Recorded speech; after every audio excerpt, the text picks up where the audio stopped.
कहानी की शुरुआत होती है किम नाम के एक लड़के से जो स्कूल के पहले दिन ही लेट हो गया था। उसे स्कूल भेजने से पहले उसकी माँ यून ने उसके बैग में काफी भारी भरकम सामान भर दिया ताकि वो अपनी खास शक्तियों के कारण हवा में उड़ने ना लग जाए। फिर अपना बैग लेकर किम बस में चढ़ गया तो उसने देखा कि जैंग नाम की एक लड़की की बस छूट गई थी। उसने जैसे तैसे बस रुकवा कर जैंग को बस में चढ़ाया, लेकिन लड़की के पास टिकट तक के पैसे नहीं थे तो किम ने उसके बदले पैसे भी दे दिए। अचानक किम को एहसास होने लगा कि उसकी उड़ने की शक्तियां अपने आप जागने लगी हैं, तो उसने बहुत जोर लगाकर अपने पैर जमीन पर ही रखने की कोशिश की ताकि उसका सच बाहर ना आ जाए। बाद में हम देखते हैं कि क्लास में सभी बच्चे पढ़ रहे थे पर किम की नजरें तो बस जैंग पर ही टिकी हुई थी क्योंकि वो मन ही मन उससे बेहद प्यार करता था। उसे देखते ही किम के पैर एक बार फिर से जमीन से उठने लगे तो उसने बहुत जोर से अपना टेबल पकड़ लिया ताकि वो हवा में ना उड़ जाए। वहीं दूसरी ओर हम एयरपोर्ट पर फ्रैंक नाम के आदमी को देखते हैं।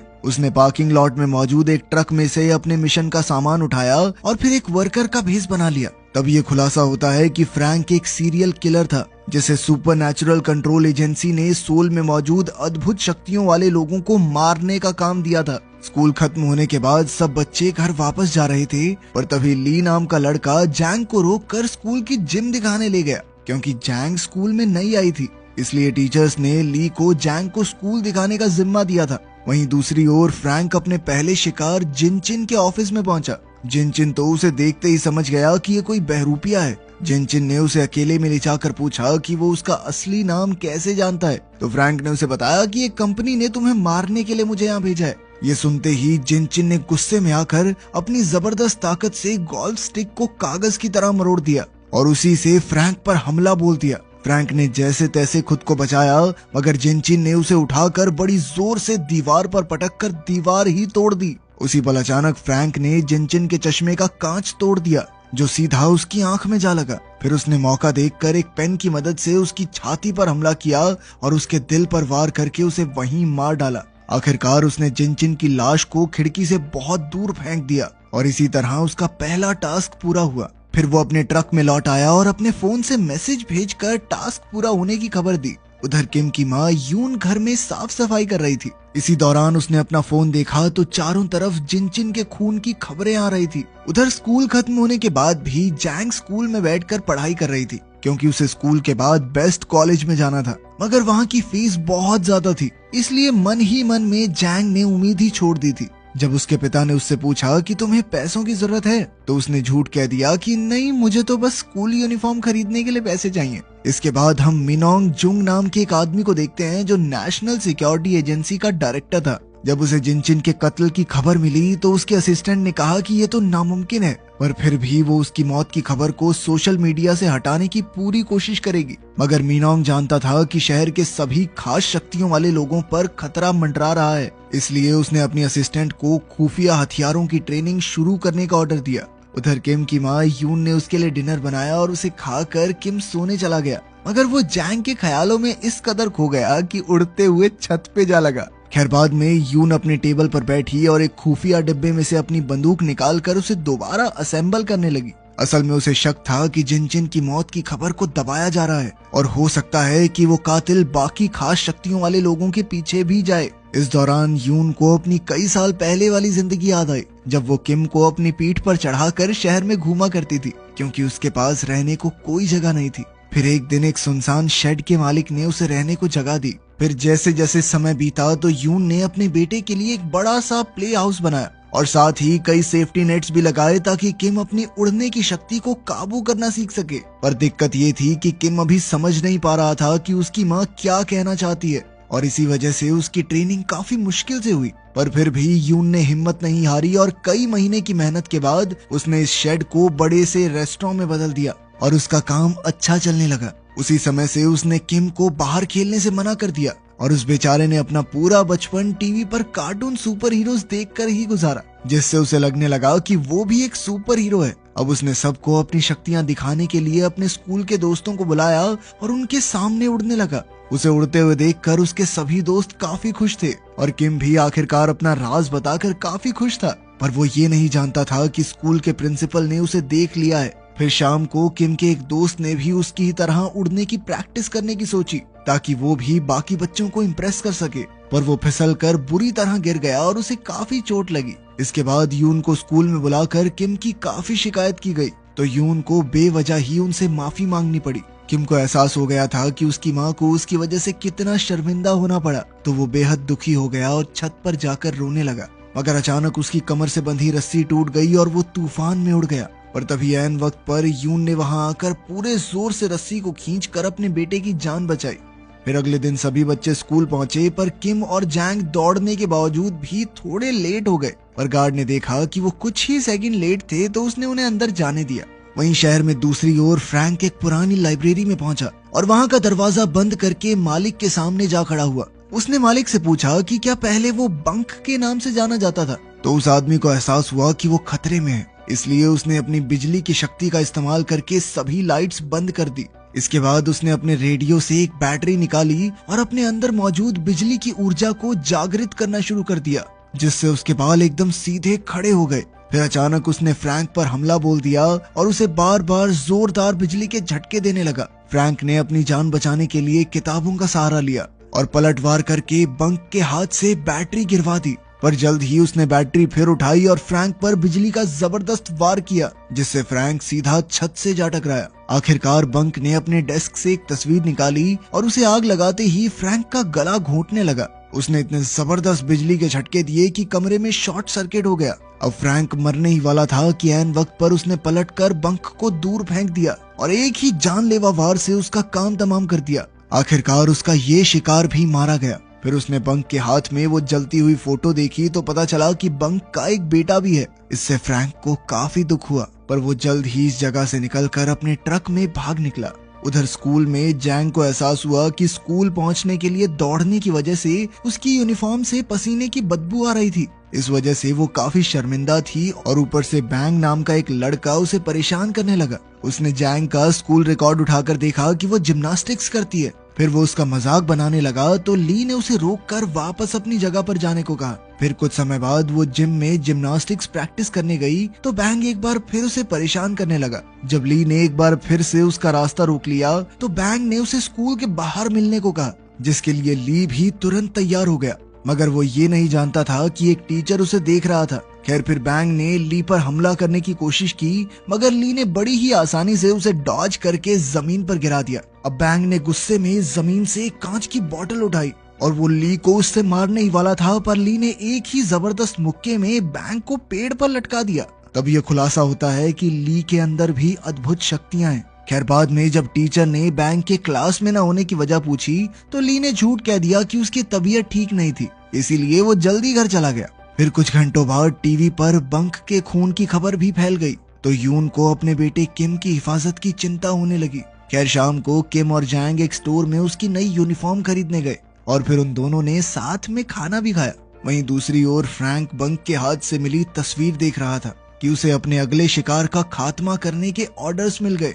उधर किम और जैंग आपस में बातचीत कर रहे थे और बाद में वो स्कूल में वॉशरूम साफ करने पहुंचे। ये उन्हें पनिशमेंट मिली थी क्योंकि वो सुबह क्लास के लिए लेट हो गए थे।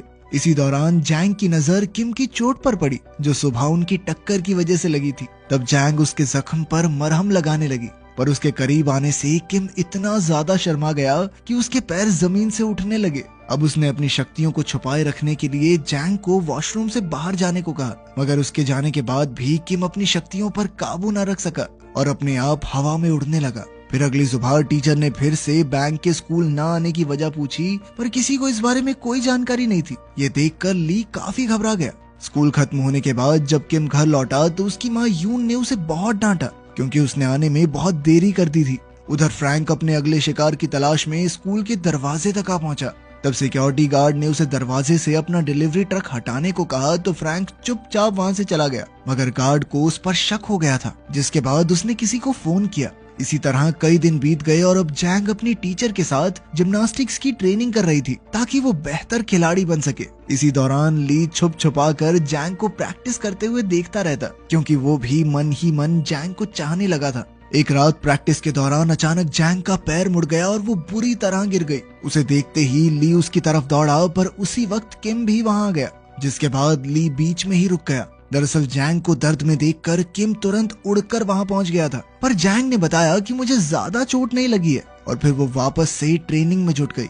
अब वो किम की मदद से एब्स एक्सरसाइज करने लगी, मगर जैंग के इतना करीब आने की वजह से किम घबरा कर एक बार फिर से ऊपर उड़ने लगा और अचानक दूर जा गिरा। तभी जैंग उसकी मदद के लिए दौड़कर वहां आई। खैर उसी समय क्लीनर ने वहां आकर उन्हें बाहर जाने को कहा, क्योंकि आज उसे जिम्नेजियम की सफाई करनी थी। किम ने जैंग से कहा कि वो ठीक है और वहां से चला गया, पर जैंग को कुछ भी समझ नहीं आ रहा था कि वो अचानक उड़कर दूर कैसे जा गिरा। खैर कुछ समय बाद ली जिम में आया और उस बोर्ड के पास गया जहां जैंग अपनी छलांग की प्रैक्टिस कर रही थी। अब उसने गुस्से में आकर इतनी ऊंची छलांग लगाई कि उसका पंजा दीवार पर छप गया। खैर कुछ दिन बाद शाम को जैंग और किम एक दुकान पर खाना खा रहे थे। तभी अचानक जैंग को याद आया कि वो अपने स्पोर्ट्स शूज तो स्कूल के जिम में ही भूल आई। तब किम ने कहा कि उसका पेट भर गया है और वो अकेला जैंग के शूज लेने स्कूल की ओर चला गया। पर जैंग को कई दिनों से उसकी हरकतों पर शक था, इसलिए वो भी उसका सच जानने के लिए उसका पीछा करने लगी। जब वो स्कूल पहुंची तो किम के पैरों के निशानों की दिशा में आगे बढ़ी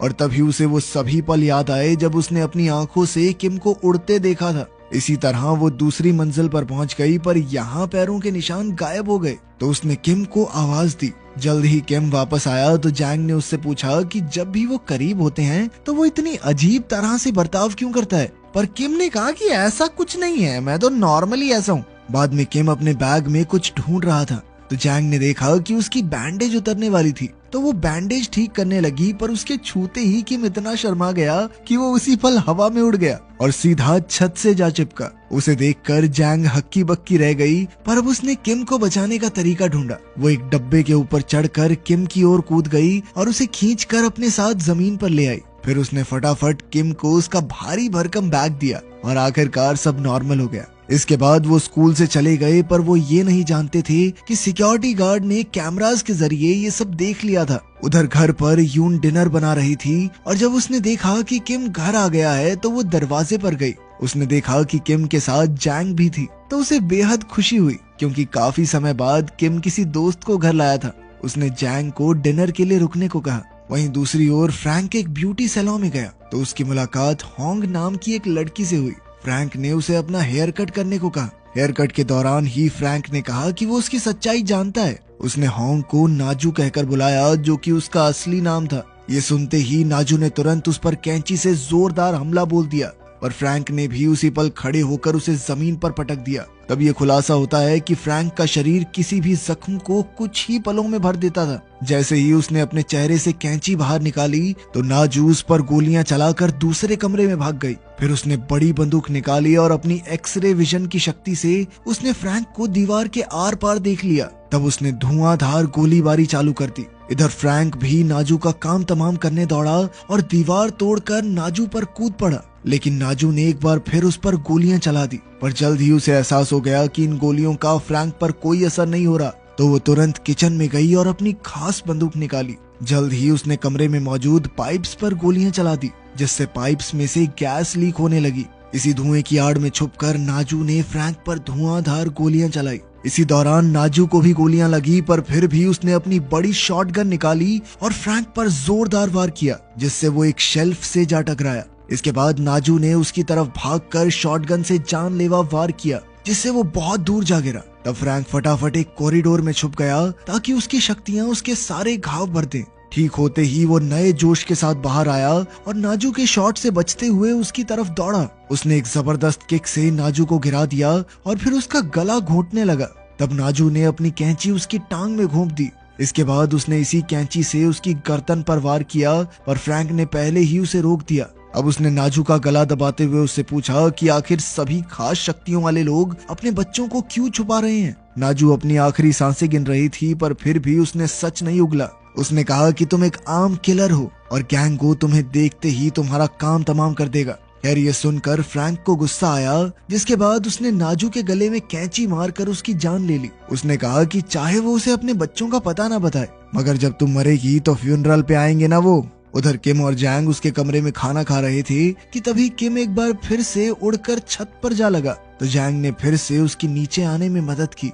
कुछ समय बाद वो अपने घर चली गई तो यून ने देखा कि जैंग अकेली ही चली गई थी। उसने किम को खूब डांटा और अभी के अभी उसे भागकर उसके घर छोड़कर आने को कहा। अब किम अपनी शक्तियों की मदद से जल्द जैंग के पास पहुंचा। उसे देखकर जैंग काफी खुश हुई। फिर अगले दिन किम जैंग के साथ प्रैक्टिस सेशन में आया तो जैंग ने उसे बताया कि वो अपना पिछला स्कूल छोड़कर नहीं आई। असल में उसने एक साथ 17 लड़कियों को पीट दिया था, जिस वजह से उसे स्कूल से निकाल दिया गया। एक दिन उसके पिछले स्कूल में उसकी एक क्लासमेट को बाकी लड़कियां बहुत परेशान कर रही थी। उन्होंने उसकी खूब बेइज्जती करके उसे नीचा दिखाया तो जैंग का पारा सर चढ़ गया और उसने उस लड़की को बचाने के लिए बाकी सभी लड़कियों को स्कूल के बाहर मुकाबले के लिए ललकारा। इसके बाद शाम को सभी बच्चों ने मिलकर इस फाइट को देखा, जहां 17 लड़कियां एक साथ जैंग पर कूद गई थी। लेकिन जैंग को किसी वार से कोई फर्क नहीं पड़ा, क्योंकि उसमें भी अद्भुत शक्तियां थी। उसने हिम्मत नहीं हारी और पलटवार करके सभी दुश्मनों की हड्डी पसली एक कर दी। आखिरकार सबको हराने के बाद वो लीडर की ओर बढ़ी, जो उसे अपनी हील से डराने की कोशिश कर रही थी। लीडर ने जैंग पर हमला करने की कोशिश की, लेकिन जल्द ही वो समझ गई कि उसके हमलों का जैंग पर कोई असर नहीं हो रहा। अब वो डर के मारे चिल्लाने लगी। उस वक्त उस लड़की का बॉयफ्रेंड वहां आया और उसने एक बेसबॉल बैट से जैंग पर हमला कर दिया।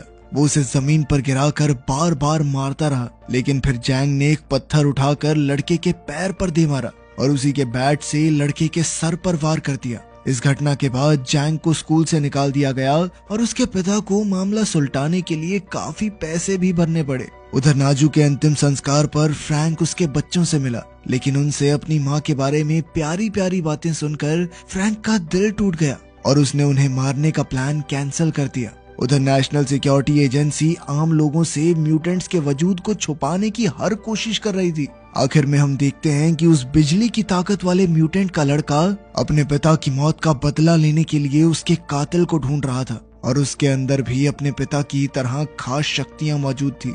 इस सीरीज का पहला सीजन यहीं खत्म हुआ। अगला सीजन अभी आया नहीं है, तो कमेंट्स में नेक्स्ट मत करना, ठीक है? मिलते हैं अगली वीडियो में।